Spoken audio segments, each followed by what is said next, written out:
Bienvenue dans cette nouvelle vidéo et voici l'animation qu'on va reproduire.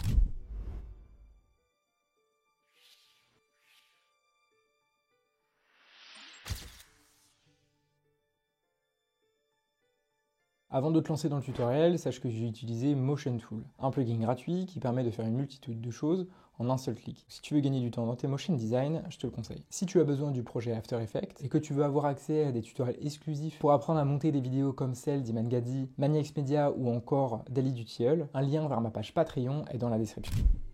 On se retrouve sur After Effects.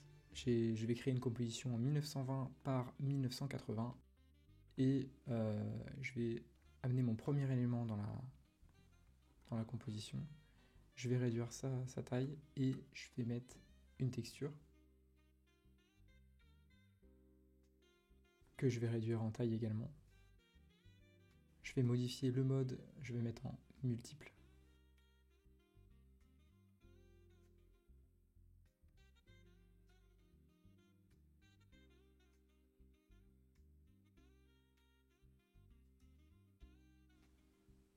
Et je vais mettre l'effet suivant, Motion Tile. Je vais mettre 300 en épaisseur et 300 en hauteur. Je coche la case Mirror Edges, et je la mets sur le premier élément. Hop. Et ensuite, je peux faire une précomposition de ces deux éléments-là, que je vais renommer mur. Je m'assure que la deuxième case est bien cochée. Voilà, je la mets en 3D et je remets l'élément Motion Tile que j'ai copié-collé, donc normalement j'ai pas besoin d'aller le chercher. Voilà, parfait.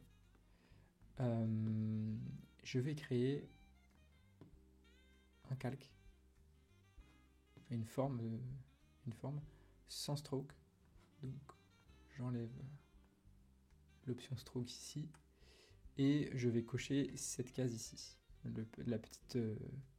C'est le petit rond coupé en deux. Je coche la case. Ensuite je vais mettre l'élément, je vais mettre l'effet, pardon. Je prends Fastbox Blur et je mets à 10 par exemple.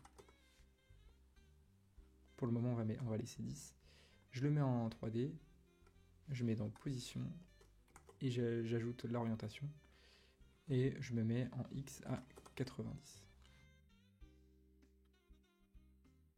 Je le mets à cet endroit-là, j'augmente l'échelle. Et pour le moment, on va rester comme ça. Je vais amener le... Non, c'était pas ça que j'avais pris. On va prendre ça. Je le mets dans la composition, je le mets en 3D, je réduis sa taille.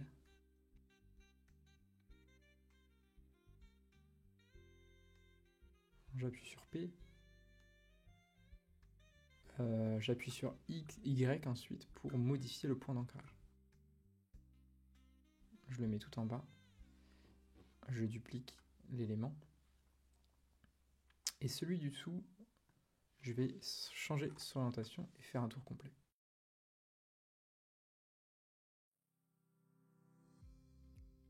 Je rouvre les positions et je le rapproche du premier élément. Je vais faire une composition de l'élément qui est en dessous le premier. Je vais le renommer reflet et je vais ajouter l'effet suivant, Compound Blur. Je vais sélectionner le Shape Layer et là on a déjà un bon flou. Je vais revenir sur mon Shape Layer et je me rends compte qu'il est mal positionné, donc je le mets vraiment juste en dessous le premier élément. Parfait. Alors je me rends compte que j'ai pas mis de 3D sur l'élément caméra, sur le reflet, pardon. On va mettre une caméra et on va voir si ça pose problème. Normalement, oui. J'ajoute une caméra et j'ajoute également un objet nul. Je vais pouvoir relier la caméra à l'objet nul que je mets en 3D ici. Et là, on va faire notre mouvement. Moi, je fais un zoom. Oui, ça pose problème. Du coup, je vais remettre mon reflet en 3D. Et là, ça pose plus de problème. Du coup, on voit que quand je zoome avec l'objet nul, le solde vert, on va l'appeler ça comme ça, d'ailleurs je vais le renommer solde vert, il bouge avec, et c'est pas ce qu'on veut. Du coup, je vais rajouter un autre objet nul. Et ce sera pour bloquer le solde vert. Donc le solde vert, je le relie à l'objet nul, que je mets en 3D. Alors déjà, on va faire le mouvement de la caméra. Donc, une position de départ, bien zoomée s'il vous plaît. C'est pas mal comme ça. Et une position d'arrivée.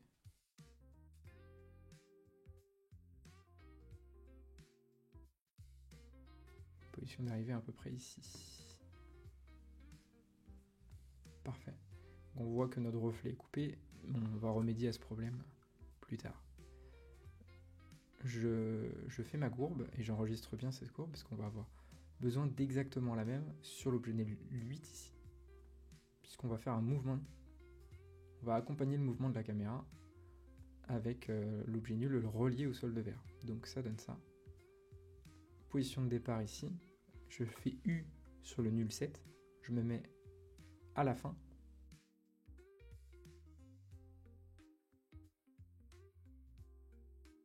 Alors.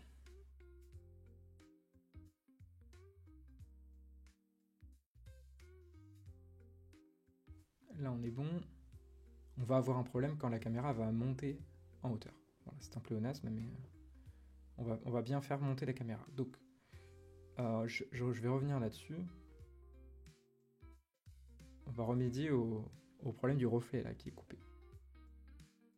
Donc, j'ouvre ma caméra de reflet et je le remonte dans la composition.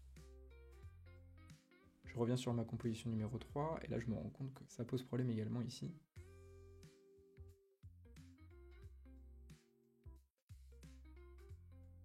Je sélectionne les deux et je vais descendre. Les deux, j'ai dit. Les deux en même temps et je descends comme ça. Parfait. Et je vais retrouver à peu près ma ligne. Donc là, je vais repositionner les deux éléments. C'est un peu tricky, hein, mais il faut trouver la bonne recette, on va dire. Donc ces deux éléments-là, je vais les reculer avec la troisième position. Et le solde vert, je vais pouvoir le bouger avec l'élément nul. Je vais augmenter sa taille. Je reviens dans mes positions.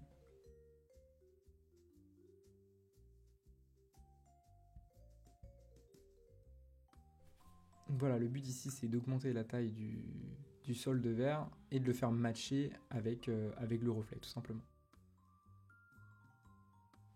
Voilà, une fois qu'on l'a matché, c'est parfait. On voit qu'au dézoom, ça pose pas de problème, ou presque. Donc on modifie sa position, on le fait matcher parfaitement. Quand on recule, il n'y a pas de problème. Donc je reviens sur mes positions, je check tout. Et je vais ajouter un autre objet nul pour procéder à la deuxième position. Je le mets en 3D. Je mets une position de départ. Je le fais débuter juste après la fin du mouvement, la fin du premier mouvement. Et je vais pouvoir faire monter ma caméra. Donc je crée un objet nul. L'ancien objet nul, je vais le relier au nouveau. Et ensuite, je vais mettre une position de départ et une position d'arrivée. Donc là, je monte. Et c'est là qu'il y a un problème. Je vais lisser mes images clés, je vais dans la courbe de graphique, dans l'éditeur de graphique, et j'obtiens cette courbe-là. Ensuite, je vais revenir avec mon solde vert, et c'est là que mon objet nul numéro 8 va être important. Donc, je me mets sur cette position-là. Je mets une position de départ. Et une position d'arrivée ici, pour vraiment que ça matche avec le deuxième mouvement. Et l'objet nul, je le fais monter, tout simplement. Il faut que ça matche avec le reflet. Et une fois que j'ai cette position, je vais pouvoir lisser les images clés dans l'éditeur graphique et avoir exactement la même courbe que l'objet nul. Voilà, on va voir si ça marche.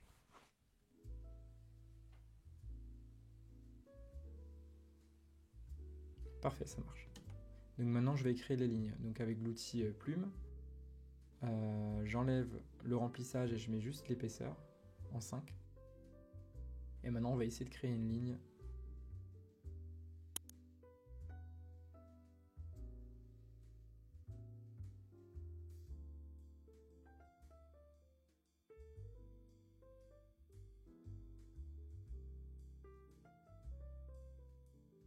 Et le but c'est de faire vraiment une belle courbe.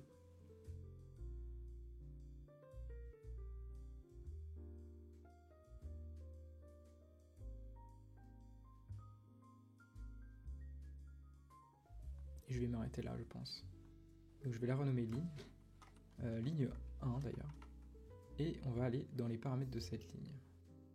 Donc content, shape, stroke ou épaisseur, taper. Et ça je sais pas le traduire. Donc cette ligne, on va mettre les deux premières valeurs, donc start et end ici. Voilà, et ça nous fait des belles pointes, et c'est totalement ce qu'on veut. Je trouve que on a un petit peu élevé en valeur, ça fait un gros boudin au milieu, c'est pas très joli. Voilà, là c'est beaucoup mieux. Et cette ligne, avant de la dupliquer, on va l'animer. Donc je vais dans Trim Path, ici, on appuie sur la petite flèche.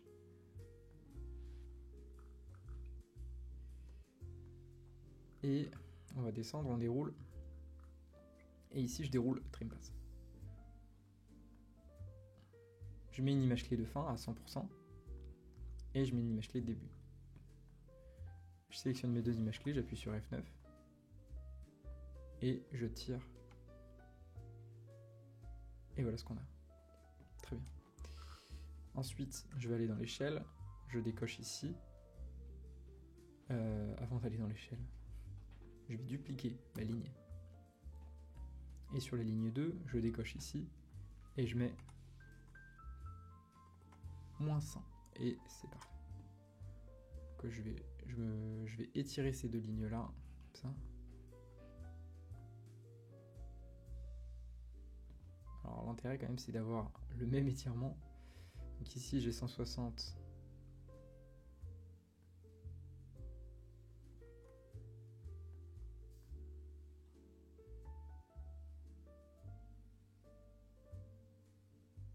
,2. Et on va les coller de cette façon-là. On fait une précomposition de ces deux lignes.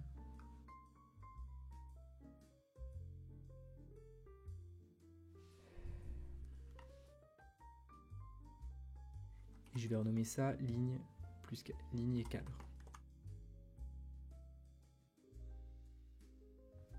Et je mets ça en 3D. Ensuite, je vais dans ma précomposition, je prends les deux lignes et je les mets en bas. Je vais créer un cadre, toujours arrondi.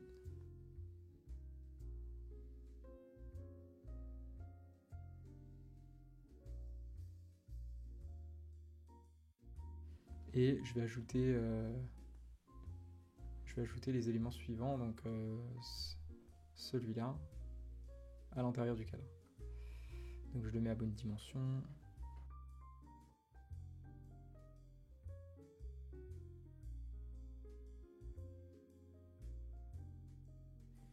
Et maintenant qu'il est bien positionné, je peux le dupliquer, le positionner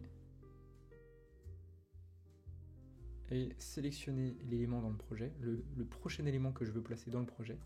Je sélectionne celui qui est déjà placé, j'appuie sur Option, et ça les change de place et c'est déjà positionné, c'est parfait. Je fais ça avec tous les autres pour gagner un maximum de temps.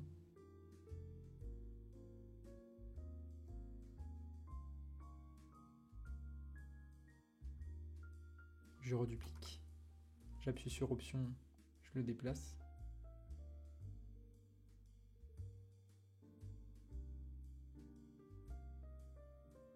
Je le positionne, j'appuie sur le prochain élément que je veux positionner, les deux sont sélectionnés et je fais un cliquer déposer. Parfait, je refais l'opération autant de fois que je veux.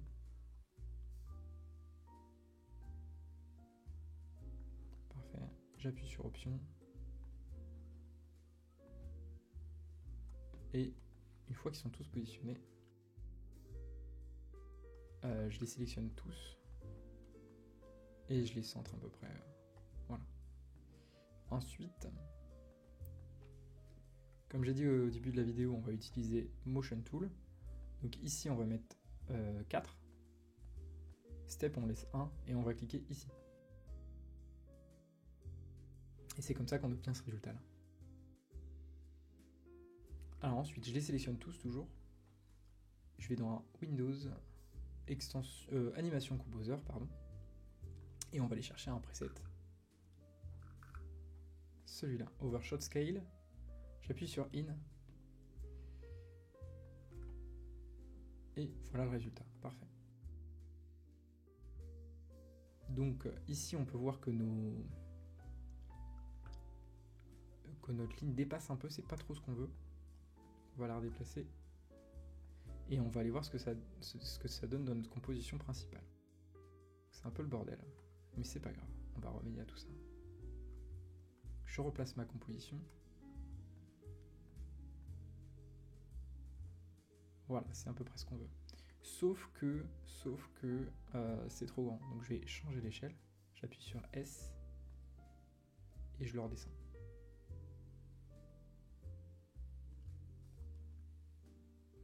Voilà. Et le mieux en vrai, c'est que les petites pointes en bas, les petites pointes de la ligne passent derrière l'élément, c'est encore mieux.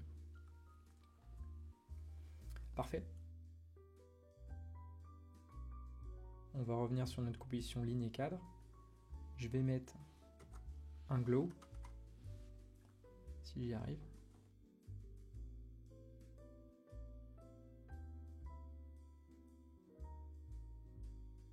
Donc je copie le glow et je le mets sur la ligne.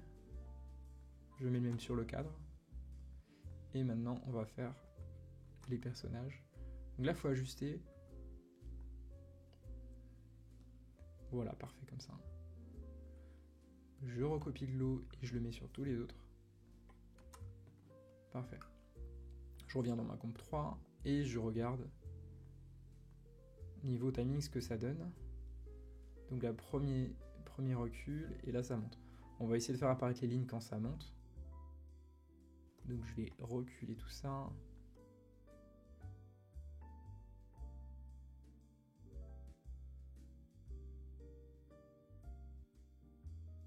J'ai oublié d'animer le cadre, donc on va animer le cadre.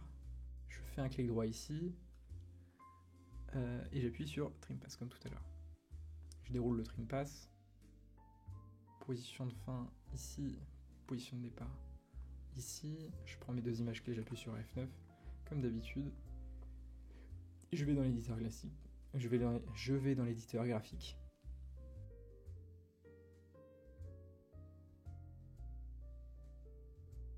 Je déplace un peu le cadre avec les personnages à l'intérieur. Et on va voir ce que ça donne dans la comp.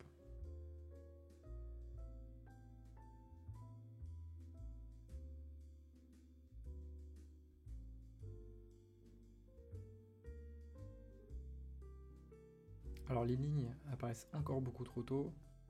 Donc on déplace les personnages, le cadre.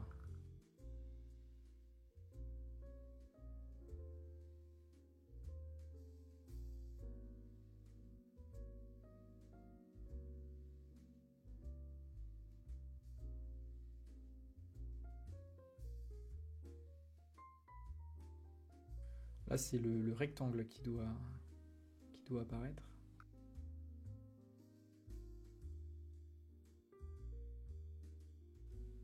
Parfait, là je pense que niveau timing on est vraiment bien. Très bien.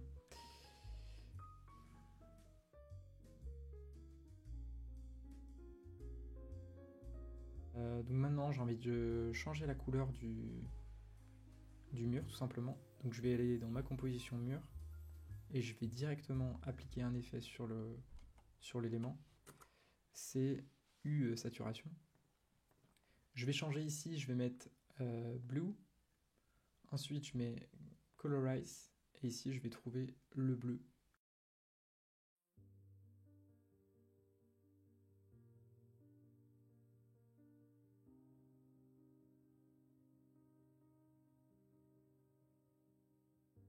Et on augmente un petit peu la saturation pour avoir un bleu un peu plus pétant. Là, ça me paraît bien. Je retourne sur ma composition principale pour voir le résultat. Et c'est parfait. Ok, maintenant, je pense qu'on peut... J'aimerais bien que l'animation de la ligne, des deux lignes, soit un peu différée, pas en simultané. Je trouve ça sympa, j'aime bien le rendu. Je vais voir ce que ça donne si je mets un glow là-dessus.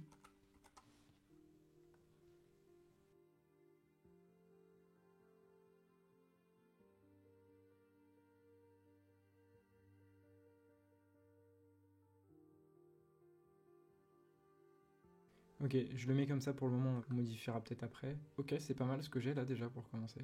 Je vais précomposer l'ensemble.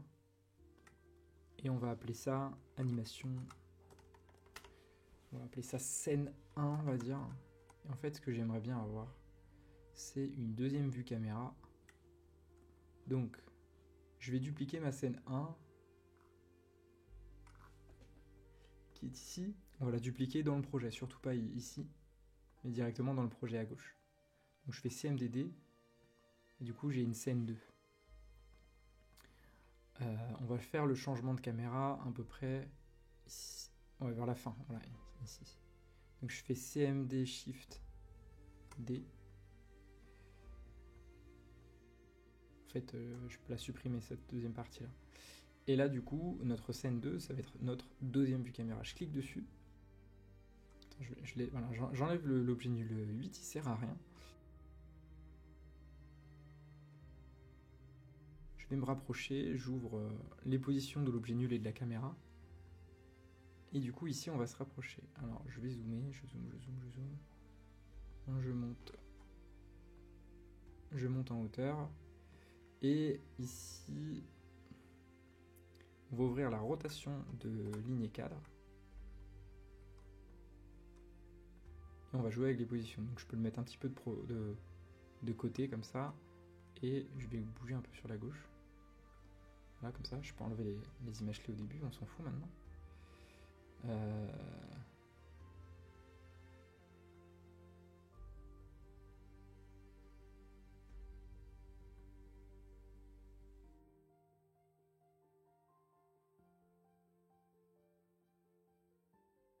C'est dommage parce que c'est un peu sous-exposé. En fait, là, ce qu'on va faire, c'est qu'on va déplacer le mur. Et on va enlever l'exposition. On va même la garder, en fait. Et on va descendre, voilà. Comme ça, on a un meilleur background, c'est quand même plus joli. Et on va quand même faire un petit mouvement de caméra. Juste avoir un petit effet de parallaxe de gauche à droite. Je me mettrai un petit peu à gauche ici. Et ici, on va partir un peu sur la droite comme ça. On va rapprocher les deux images clés. Je me mets à 10.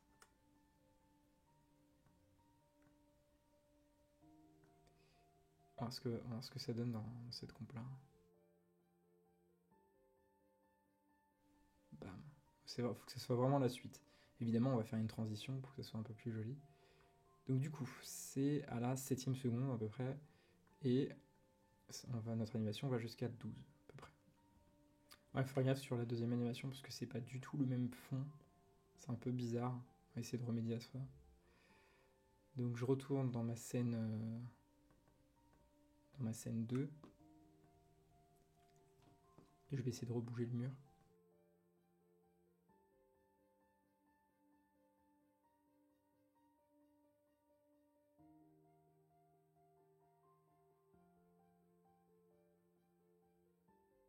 Voilà, déjà ça a un peu plus de sens comme ça. Donc à la 7ème seconde, donc on va commencer ici. Et on s'arrête à peu près ici. Non, ça va pas. On va garder le mouvement et on va plutôt bouger la rotation Y. Voilà, on va avoir ce mouvement-là, je pense que c'est pas mal.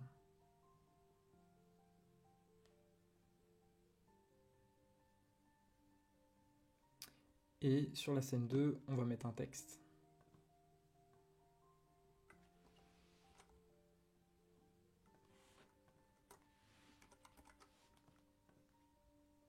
Je mets un effet glow par-dessus. Et le texte, faut qu'il arrive à peu près à la 7e seconde. Je vais mettre un effet avec animation composer. Voilà, ensuite on va le mettre en 3D et on va le positionner. Donc j'appuie sur P, je le recule, je le monte. Je vais modifier la rotation, donc j'appuie sur R.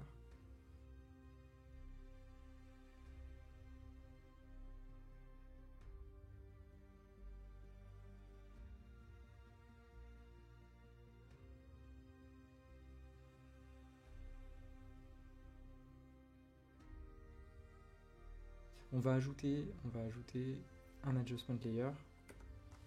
Donc ici New Adjustment Layer. Et je vais mettre du grain. Je mets Add Grain moi personnellement.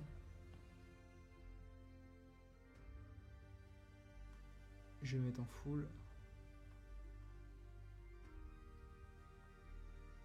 Codec Vision 250T. Je laisse comme ça va être mieux. On peut mettre un Final Output pour voir ce que ça donne. Pas mal. Et pour terminer, on peut mettre un overlay. Moi j'ai choisi de mettre de la poussière. Et je vais le mettre en lumière douce. Et le rendu est très bien. Là, le glow, c'est un peu saturé, c'est sûr. Je vais diminuer le glow de moitié. Je vais diminuer l'overlay de moitié. On va mettre 65%. Ouais.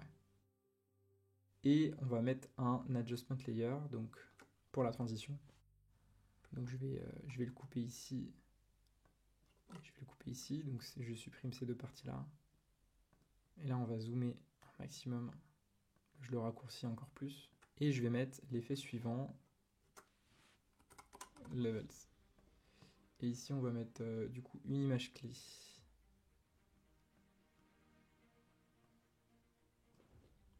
Au début, donc on va se mettre ouais, là par exemple. Donc je clique sur l'horloge de l'histogramme ici. Et on va mettre une valeur assez un petit peu élevée. Ici, genre ça.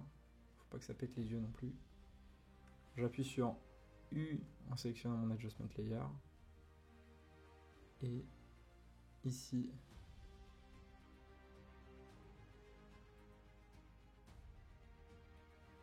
on peut revenir normal, on peut revenir à une valeur normale. Et je sélectionne mes deux images clés, éditeur graphique une nouvelle fois. Et on va faire la même chose avec un autre effet. Caméra lens blur.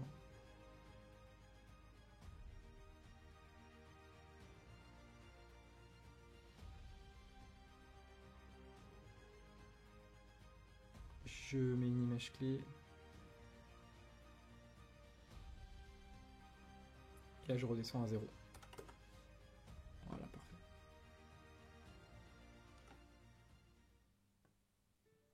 On va regarder ce que ça donne.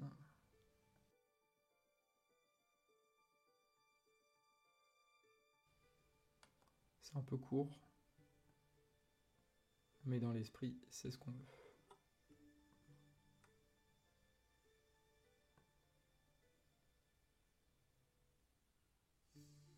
Ouais, c'est parfait. Le tutoriel est terminé, j'espère que ça t'a plu. N'hésite pas à liker et à me donner ton avis en commentaire. Abonne-toi pour ne pas manquer les prochaines vidéos et on se dit à la prochaine. Salut!